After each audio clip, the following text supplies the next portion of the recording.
Ce shiur dédié pour la réussite de Eliyahu Ben Sarah. La question de Ben. Je me rappelle que vous aviez une fois dit que plus que la mer en elle-même, c'est l'atmosphère dans laquelle elle nous met qui est dangereux. Donc à l'inverse, est-ce que vous auriez une mitzvah qu'on peut faire à n'importe quel moment, mais qui nous mettra dans l'atmosphère de la mitzvah? Dans une bonne atmosphère. Alors j'expliquais d'abord ce que j'avais dit. J'avais dit que Ben Sarah a un événement de peau. Alors comment il fait? Il nous faut faire un péché. Et nous, vu qu'on veut être parfait, et qu'en gros ça va, mais vu qu'on a un désir faux de perfection, qui provient beaucoup de l'orgueil, on ne peut pas supporter maintenant qu'on ait fait un péché, alors on se met en déprime, en tristesse, on est triste. Et là, plus que le péché, beaucoup plus, le Sarah a beaucoup gagné. Le péché c'était une chose, mais c'était un détail. Lui, ce qu'il voulait, c'était arriver à ça qu'on soit en tristesse. C'est écrit que la tristesse impurifie la personne comme aucun péché peut l'impurifier. La tristesse, ça impurifie plus que tous les péchés. Rabbeinu Hari, qui a-t-on plus grand que Rabbeinu Hari? On n'a pas. Depuis 1000 ans, on va dire, d'accord? Il a dévoilé toute la Kabbalah, d'accord? Aujourd'hui, toutes les intentions kabbalistiques, des kabbalistes, etc., tout ça provient de Rabbeinu Hari. Il a dit qu'il a accédé à tous ces niveaux par une seule chose. La joie qu'il avait dans les mitzvot. Et c'est véritablement comme cela. Parce que quand on fait une mitzvah en tant que corvée, c'est casse-pied. Rabbi Akiva a dit que si tous les livres sont saints, alors Shir HaShirim, c'est le saint des saints. Lisez une fois la traduction de Shir HaShirim, vous serez surpris. Une fois ici à la Knesset, ils ont fait une protestation contre les religieux. Comment ça se fait qu'ils ont des textes érotiques, d'accord? C'est terrible, d'accord? Saint des saints, il parle comme ça. Pourquoi? Parce que c'est une histoire d'amour, très passionnée, qui est un exemple de l'amour qu'a le peuple d'Israël pour Hachem, et réciproquement. C'est le saint des saints, ça veut dire que ce qu'il veut Hachem, c'est l'amour. Le problème, c'est ça que nous avons, après qu'on dit Shema Israël. Shema Israël, c'est la base de tout. Dieu est un, c'est notre Dieu. Première chose, ok, so what? Tu aimeras ton Dieu de tout ton cœur, toute ton âme, tout ton pouvoir. Hachem nous demande d'abord ça, d'aimer. C'est un très haut niveau, mais c'est le but. C'est une histoire d'amour passionnée, folle, extraordinaire, comme Shir HaShirim. Beaucoup plus, comme dit Maïmonide, beaucoup plus que celui d'un homme qui est amoureux d'une femme à laquelle il pense sans cesse. Rambam dit, cet homme-là, il pense à elle quand il mange, quand il boit, il va dormir, il se lève, tout ce qu'il fait, il pense à elle. Tu sais, le type, il est en coup de foudre. Tu lui parles, oh, coucou, il n'est pas là, il est pas là. Plus que cela sera l'amour de ceux qui aiment Hachem. Plus que cela. C'est un très très haut niveau qui n'est pas le nôtre, c'est clair. Mais commencez à investir là-dedans. Quand quelqu'un va faire des mitzvot avec amour pour Hachem, en relation avec l'infini, tu comprends maintenant quelle chance tu as. Hachem t'aime. Toi, petit moustique de rien du tout, Hachem t'aime. Qui regarde dans le monde? Qui? Toi et quelques autres, d'accord? Il t'aime, l'infini t'aime, le maître de tout t'aime. Qu'est-ce que nous... Si on comprenait ce que c'est, mais on se retraite de joie sans cesse, chaque seconde, on ne pourrait pas rester tranquille. Alors, il y a le timtoum, d'accord, la bêtise du SRA qui nous fait oublier l'habitude, etc. Mais en réalité, c'est extraordinaire. Je dis cela souvent, il faut penser à cela sans cesse. C'est des choses qui nous aident beaucoup. On est des gens extrêmement faibles. Et rien nous casse. La Gemara, dans Sanhedrin, page 35, dit pourquoi est-ce que le premier homme a-t-il été créé seul? 1. Hachem aurait pu créer 7 milliards d'habitants d'un coup. Il crée un, et lui dit maintenant on fait des enfants. Pour vous, premier ça qu'il reçoit, multipliez-vous. Bon, il faut se multiplier. Alors on se marie, on fait des enfants, on refait des enfants, on refait des enfants. Bon, après 6 000 ans, on est 7 milliards. Ça a pris 6 000 ans. Tu fais comme ça, tu as 7 milliards. Comme tu as un, tu as créé de la terre, t'en crées 7 000. Il y a beaucoup de terre partout, d'accord? T'en crées 7 milliards. Pourquoi Dieu a-t-il créé le premier homme seul? Répond la Gemara. Pour que chacun sache que lui tout seul suffisait, légitimait que le monde, l'univers entier soit créé. Rien que pour lui. 13,7 milliards années-lumière. Pourquoi un être humain peut imaginer ce que c'est? On a le chiffre de l'univers physique. On ne peut pas l'imaginer. Inimaginable. C'est beaucoup trop grand. 10 puissance 21 étoiles, 100 milliards d'étoiles. On peut écrire le chiffre, personne ne peut l'imaginer. Ça, c'est le plus petit des mondes. Il y a quelques milliers de mondes entre Hachem et nous, des mondes spirituels. Le plus petit, le plus nul, un grain de sable, c'est notre univers physique. Hachem, Le monde d'après, et après. Le grand Hachem, le maître de tout. Il dit, j'ai créé tout ça, parce que tous ces mondes supérieurs, à quoi ils sont là? Uniquement pour notre univers à nous. L'univers à nous, il est pour la planète Terre. La planète Terre, il est pour toi. Pour toi, mon cher ami. Celui qui comprend ça, il peut être en down, il peut être en triste, il peut pas être triste. Il peut pas être triste. La tristesse est une erreur de jugement selon nos valeurs. Si on savait à quel point on était choyé, aimé, adoré, chéri par Hachem, on serait heureux sans cesse. Oui. 2 questions. Alors. Vous dites que c'est la même façon que dans la relation avec Hachem, finalement, etc. De toute façon, c'est la même relation qu'on a avec une femme. D'accord qu'une femme, si on commence à rester toute la journée collé, au bout d'un moment, on va dire, ça y est. C'est vrai. C'est vrai. Alors, si on est comme ça, avec la Torah, c'est la même chose. Non, c'est différent. Parce que la femme, au bout d'un moment, elle dit, ok, ça, parce qu'on est dans le monde du fini. Hachem, il est infini. Il veut plus. Qu'est-ce qu'on fait dans Olam Haba, le monde à venir? On monte vers Hachem, on le connaît encore plus, et c'est un bonheur et une satisfaction, un plaisir énorme, divin. Mais toujours plus. Ici sur Terre, quand Mashiach viendra vers Hachem dans quelques jours, le Rabbi Samachol, il a dit que chaque jour sera plus intense que le jour d'avant, 24 fois plus. Ça, c'est sur Terre. Mais Olam Haba, c'est exponentiel. Après 1 milliard de milliards d'années, t'en es où? Mais Hachem, il est infini. Infini. Si, Hachem, il veut qu'on fasse un avec lui. C'est marqué à la fin des temps, on va appeler Sadikim au nom de Dieu. Quand on fait une mitzvah, on crée une réalité divine qui est la nôtre. Donc tu deviens divin. Divin. Hachem, regarde, je vais te répondre très simplement. Hachem, il est bon. On est d'accord ensemble? S'il n'était pas bon, il ne serait pas Hachem. Est-ce qu'il peut se permettre d'être bon de façon non absolue, totale, le plus grand bon possible? Si Hachem donne un bon qui n'est pas le top du bon, c'est plus Hachem, c'est raté. Donc il doit me donner maintenant le bon, le absolument plus grand bon possible imaginable qu'il puisse y avoir. Pas imaginable, beaucoup plus qu'imaginable. Donc forcément ce qu'il va donner, c'est lui, parce que lui il est le top de tout.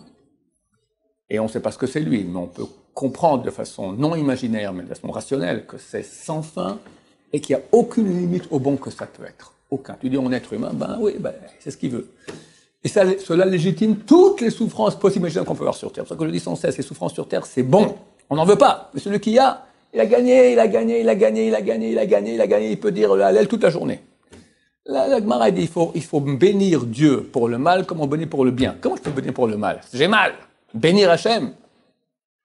Il y a un rabbin qui s'appelait le Aderet.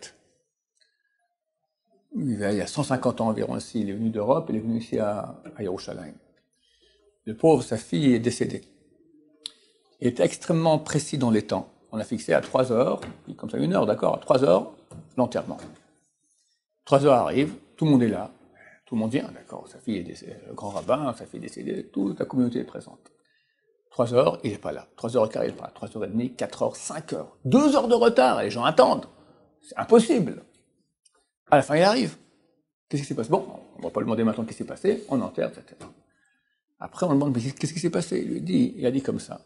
Nos sages ont dit qu'il fallait bénir pour le mal comme pour le bien. Je me souviens, quand ma fille est née, comme j'ai béni, j'ai fait chez Riyanou. Nous, on n'a pas cette coutume, mais certains Ashkenazim l'ont.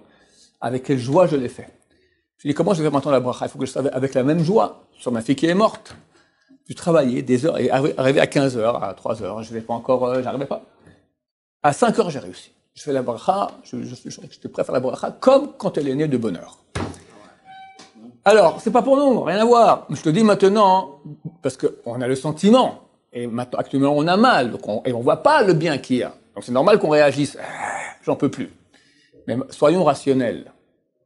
Et c'est tout le travail qu'Hachem nous demande.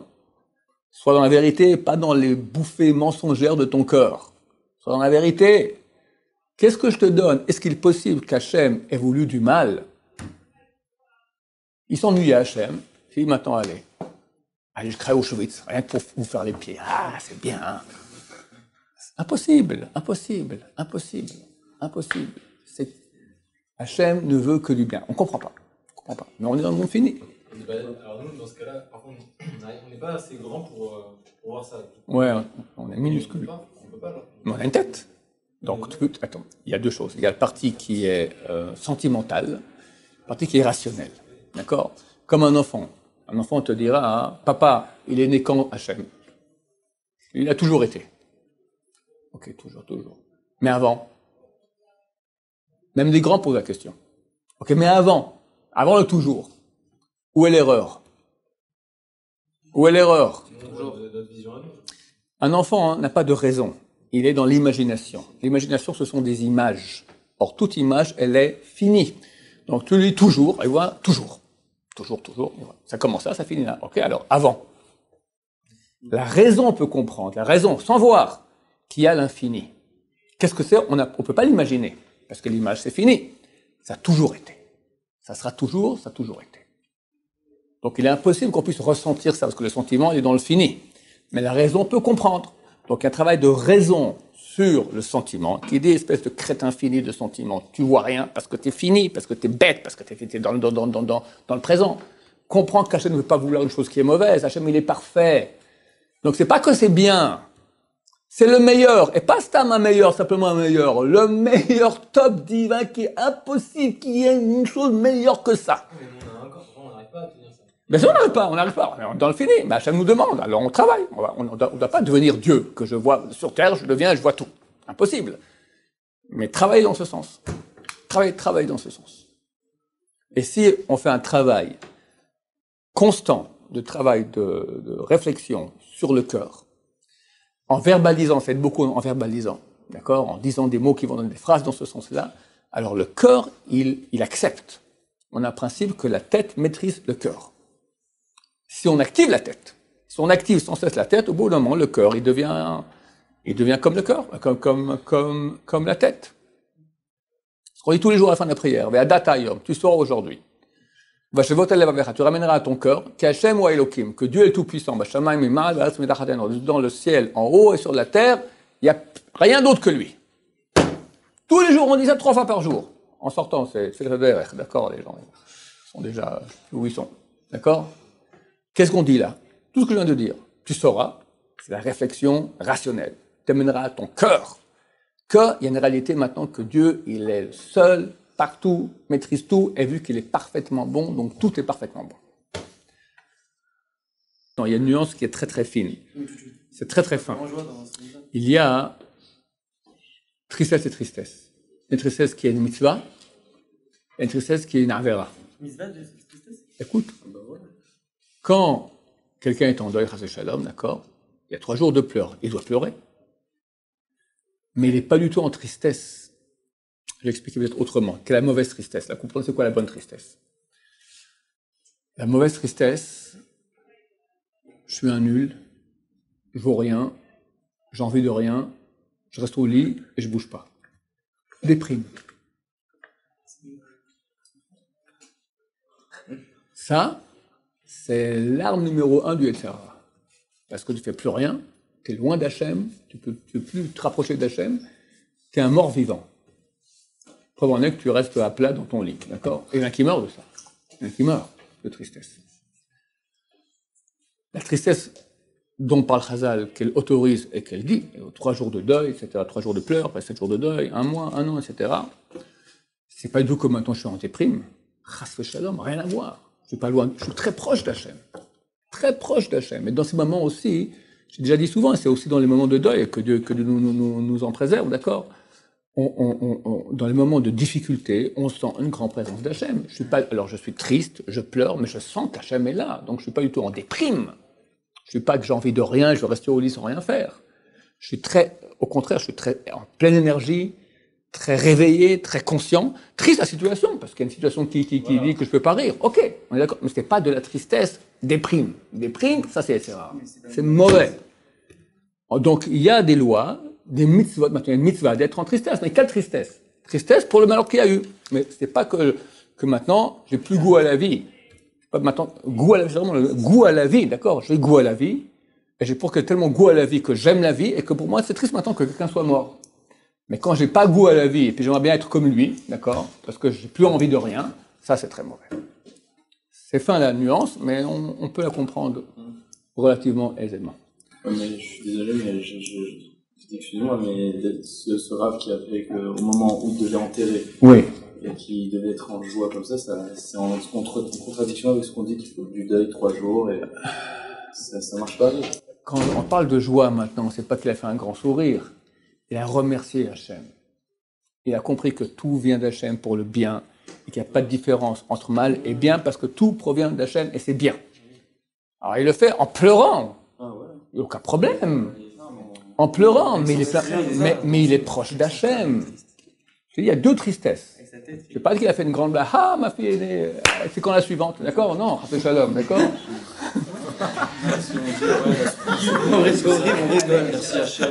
Oui. Attends. Quand quelqu'un souffre, et il sait que tout vient, on va dire quelqu'un, un grand sadique, il souffre, et il sait que tout vient d'Hachem, il accepte avec amour et abnégation. Est-ce qu'on va dire qu'il ne souffre pas? Il souffre. S'il ne souffre pas, c'est facile, d'accord? Il souffre, mais l'un n'empêche pas l'autre. Et au contraire, en moment de souffrance, on peut arriver, le Rabbi Sion Abba Shaul, c'est écrit dans son livre qu'à la fin de sa vie, il souffrait beaucoup. On l'a fait une sorte d'opération, un truc médical, je sais pas, qui faisait extrêmement souffrir. Les gens hurlent d'habitude. Lui, il n'a même pas scié comme ça, rien. On a dit, vous avez mal? Il a dit, c'est doux. C'est doux. Il mentait. Son fils m'a témoigné. Mon père m'a dit, ça fait 38 ans que je n'ai pas sorti un mensonge de ma bouche. Il mentait pas. C'est un homme de très très grande valeur, qui est le roi HaKodesh. Il comprenait le sens des souffrances, et il comprenait quel grand cadeau ça lui recevait d'Hachem, mais il le sentait. Donc le corps souffre, mais l'âme, elle est en plein remerciement d'Hachem. Regarde qu'est-ce que tu me donnes comme cadeau. Je suis dans l'Olam Haba. Je reçois de l'infini. Et je le sens. C'est pas ni pour toi, ni pour moi, ni pour quand on sera Bézar Hachem un jour des grands tzadikim. D'accord? Je parle de niveau de gens, le Rabbi Sion, c'est pas tout la même ligue. D'accord? Mais pour te dire, au niveau moins théorique, qu'on comprenne que ça existe. Pour nous. Alors on va pas dire c'est doux, comment quelqu'un a perdu son enfant a commencé, c'est doux. Alors, on prend pour un fou, d'accord? On prend l'asile psychiatrique.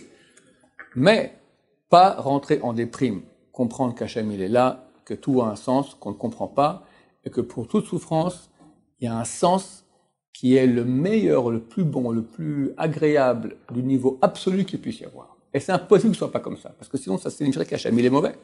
Il peut pas être non parfait. Et 1 milliard de milliards moins 1 milligramme, c'est non parfait. Donc c'est le top du top du top. Ah, cours difficile. Baruch Adonai, Amen.